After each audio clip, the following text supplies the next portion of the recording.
Hello mga kabibig! Welcome back sa ating bagong YouTube channel. Ito ang pinakamaingay na YouTuber sa balat ng YouTube. Ako si Kabibig, maglabag-labag na daw with evidence. Nako, Arnel Ignacio, huhulihin na ba? Sasampahan ng kaso dahil sa 1.4 billion land deal. Mga ilang mga OFW hindi pabor sa gagawin ng gobyerno kay Arnel Ignacio. May mga ilang OFW na nagsasabing dahil si Arnel Ignacio ay appointee ni Pangulong Digong, ganun talaga, hahanapan talaga ng butas. Pero nagsalita na ang tawag dito, si Kakdak hinggil sa isyu ni Arnel Ignacio. So, pakinggan natin mga kabibig at para malaman din natin ang kabuuang istorya. So, kahit pabor man ang yung ibang OFW or hindi pabor yung ibang OFW, parang nasasaktan din sila kasi maraming nagawang maganda si Arnel Ignacio para sa mga OFW. Sabi nito, bakit pa si Arnel? Yun talaga bang ginawa yan ni Arnel? Kaya nagkaroon nga ng investigasyon. Pero si Claire Castro nagsalita na rin tungkol sa issue ni Arnel Ignacio. So unahin muna natin itong statement ng Kakdak Batoy. I don't know how to pronounce his name. Ito na kabibig. Kinumpirma ni Department of Migrant Workers o DMW Secretary Hans Leo Kakdak na tinitingnan pa nila ang mga dokumento at kinakausap ang mga tauhan sa loob ng Overseas Workers Welfare Administration o OWA para matukoy kung ano talaga ang nangyari at bakit ito nangyari. Nais nilang linawin ang mga detalye bago sila magbigay ng pinal na pahayag kaugnay sa pag-alis ni Arnel Ignacio bilang OWA Chief. Una nang kinumpirma ni Malacanang Press Officer Claire Castro na posibleng masampahan ng kaso si Ignacio kaugnay ng 1.4 billion pesos land deal, bagay na naging dahilan ng kanyang agarang pagtanggal sa pwesto. Ayon pa kay Kakdak, nag-bypass umano sa OWA Board of Trustees ang 1.4 billion pesos na kontrata para sa pagbili ng lupa. Dahilan kung bakit itinuturing itong hindi otorisado. Ang lupa ay magiging lokasyon sana ng isang accommodation center o halfway house para sa overseas Filipino workers o OFWs na ayon kay Kakdak ay hindi naman kinakailangan. Kinumpirma rin ni Kakdak na may nangyari ng bayaran sa lupa na siyang iniimbestigahan na nila ngayon. Yes, nagkaroon ng So bale, may proyekto si Arnel Ignacio pero sabi ni Kakdak hindi kailangan niya ng OFW. So hindi nila pinaburan yung proyekto sana ni Arnel Ignacio. Pero nalaman nila na meron na daw deal na nagawa si Arnel Ignacio na 1.4 billion deal at nagkabayaran na. Action there was a deed of absolute sale and payments were made. So paano nakalusot siya? That's another thing we're looking into. Nagpaliwanag naman daw si Ignacio kung bakit hindi dumaan sa Board of Trustees ang transaksyon sa lupa. Meron na siyang paliwanag sa aming discussion sa board kasi tinalakay na rin ito sa board.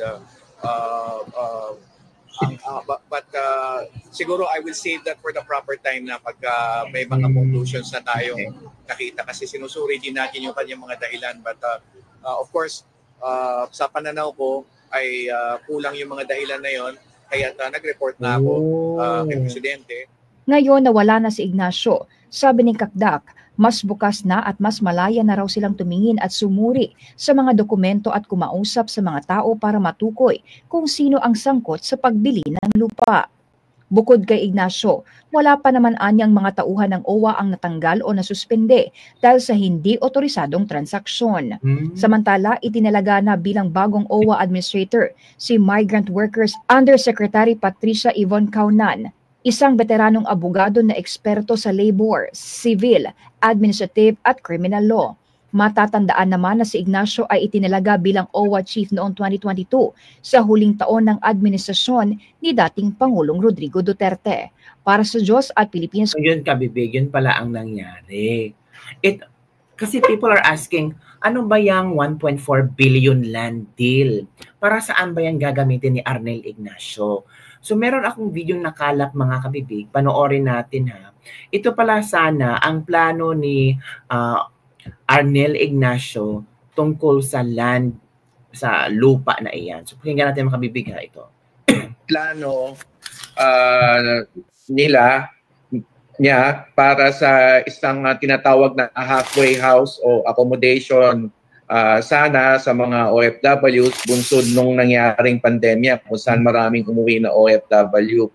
Bilang isang lingkod bayan na matagal nang nakasaksi sa mga sakripisyo at paghihirap ng ating mga OFW, si Administrator Arnel Ignacio ay lubos na naaantig sa kanilang kalagayan. Mula sa kanyang pusong may malasakit at tunay na pagmamahal sa mga bagong bayani ng ating bayan, isinusulong niya ang proyektong ito, isang ligtas at maayos na pasilidad na malapit sana sa NAIA Terminal 1. Layunin ng proyektong ito ang magbigay ng maayos, ligtas na akomodasyon para sa mga bagong dating na OFW. Kabilang sa mga pangunahing bahagi ng pasilidad ay isang klinika na nakatuon sa agarang pangangailangan medikal ng mga OFW, lalo na ang mga may karamdaman. At iba pang mga serbisyo na natutugon sa kanilang kapakanan at muling integrasyon sa lipunan. Para kay Admin Arnel Ignacio, ito ay isang konkretong hakbang ng pasasalamat at pagbabalik malasakit sa mga Pilipinong matagal nang nagmamalasakit sa bansa. Sa mga panig ng mundo sila naroroon. Plano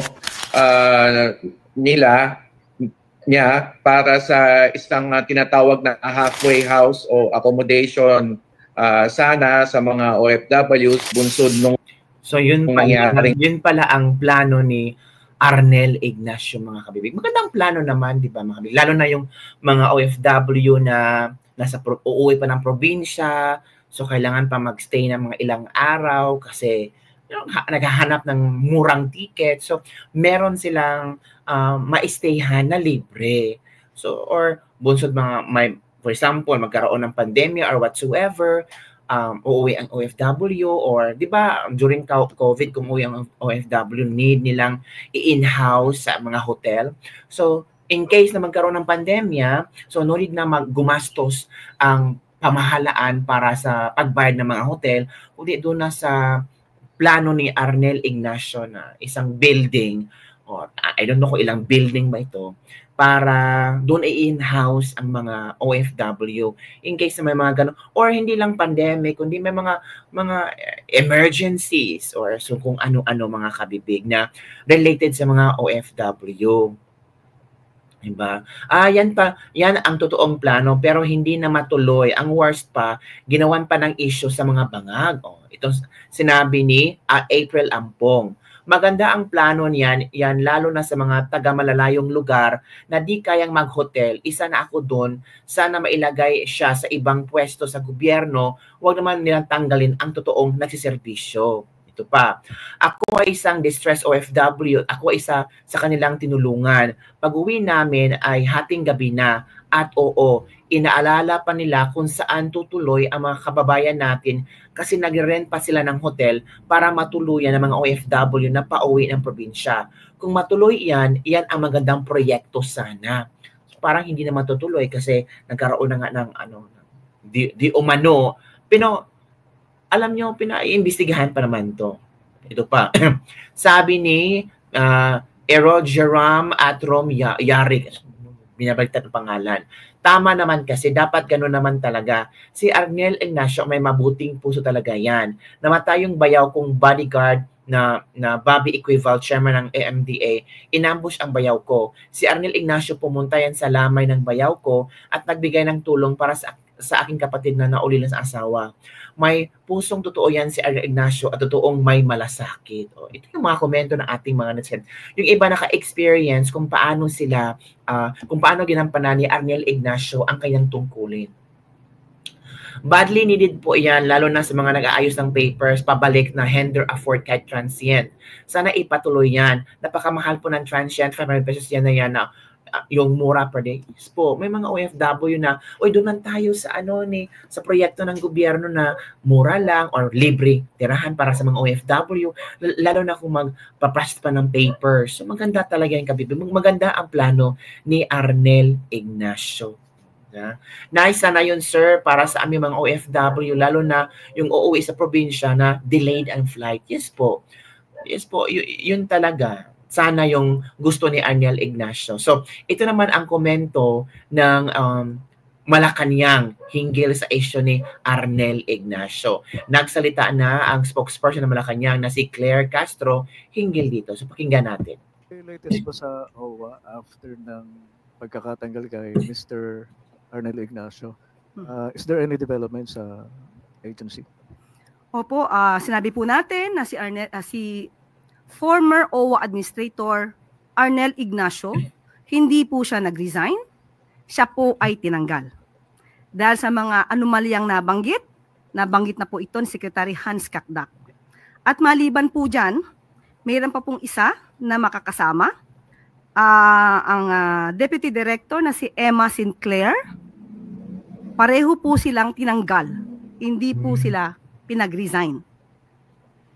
Ito lamang po ay isang senyales, maaari nating sabihin na ito ay panawagan ng Pangulo sa lahat ng mga nagtatrabaho sa ilalim niya.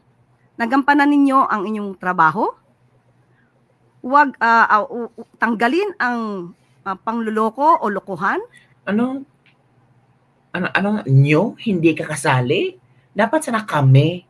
So, si Claire Castro, oh my God.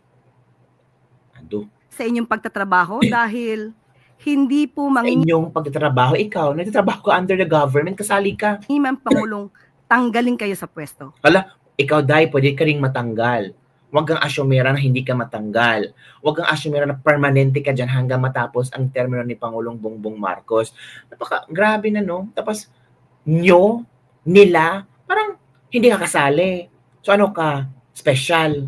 You will all be fired kapag hindi nyo tinupad ang inyong mga obligasyon sa bayan.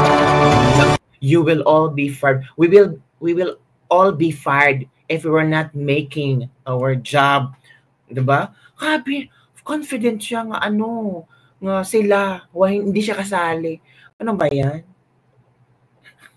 Grabe, nagsalita na pala si Arnel Ignacio at gulat na gulat siya sa mga pangyayari, mga kabibig. O ito ang statement ni Arnel Ignacio, mga kabibig. Pakinggan natin, ha. Nagulat naman si Ignacio sa aligasyon laban sa kanya. Anya, sasagutin na lang niya ito sa tamang pagkakataon. As the new administrator of OWA, we will perform the necessary audit. We will seek the required legal opinion or from the Department of Justice. There's an investigation, allow due process to take its course. Nagulat naman si Ignacio sa aligasyon laban sa kanya. Anya, sasagutin na lang niya ito sa tamang pagkakataon. So yun, kabibig. Nagulat nga si Arnel Ignacio, di ba? So ito, mga kabibig, ang iirang komento. Ito. Iba na talaga panahon ngayon, lahat ng nakagawa ng mabuti, binabalikan at kinakasuhan, di nyo ba halata? Kung sino pa yung nakakatulong sa mga tao, siya pa talaga tinitira ng BBM government. Arnel, OFW, support you. Arnel, come back. Ano ba yan? Ano ba yung kapalit mo, Arnel? Ito pa. Arnel is the best. Ingit lang kayo. Sa bagong Pilipinas, bawal ang matino. Bakit? Ito na lang yung government agency na hindi pa nanakawan ng budget. Baka one day may balita na budget ng OWA na nawawala. Dami nyong alam, nagbibintang kayo. Si Sir Arnel Ignacio nga ang may malasakit sa aming mga OFW. Kung hindi dahil sa kanya, walang OFW launch na yan. Tapos sasabihin nyong nanakaw. Yun, mga kabibig. Yun ang mga komento ng ating mga netizen, maybe ilang mga OFW, hinggil sa issue ni Arnel Ignacio. Mga OFW, ano ang iyong komento hinggil sa nangyayari kay Arnel Ignacio? So far, sabi niya, ayan na muna niyang sumagot, sasagutin niya sa tamang panahon, baka sa investigasyon, malalaman talaga natin kung meron ba talagang, totoo ba itong mga aligasyon laban kay Arnel Ignacio. Yung 1.4 billion na land deal. Grabe, no? Ang laki pala, no? Ay, naku, mga kabay. In this admin, the people who do best for the people face due to process. Ngagba na talaga. Ito. Gusto namin si Arnel Ignacio madaling malapitan. Diba? Make sure, ma'am, na may piso at malasakit ka sa aming mga OFW. Di yun puro ka lang salita. Yaan ka naman mamamahala at bigyan ng pagkataong ipakita mo yung concern sa amin. Gawin mo yung tama. Ayun, trinador niyo si Arnel, kaya feeling close kayo sa kanya, kaya yung kabaitan niya, inapakan nyo na. Hala, Naku, yun mga kabibig ha. Yun mga ilang komento ng ating mga netizens. So, maghintay tayo sa mga latest updates hinggil sa issue ni Arnel Ignacio. Sana may investigasyon at lalabas talaga kung ano ang totoong nangyari mga kabibig. Meron ba talagang 1.4 billion land deal or wala? Yun lang kabibig. Don't forget to like, subscribe, and share this video. Bye everyone. See you next time.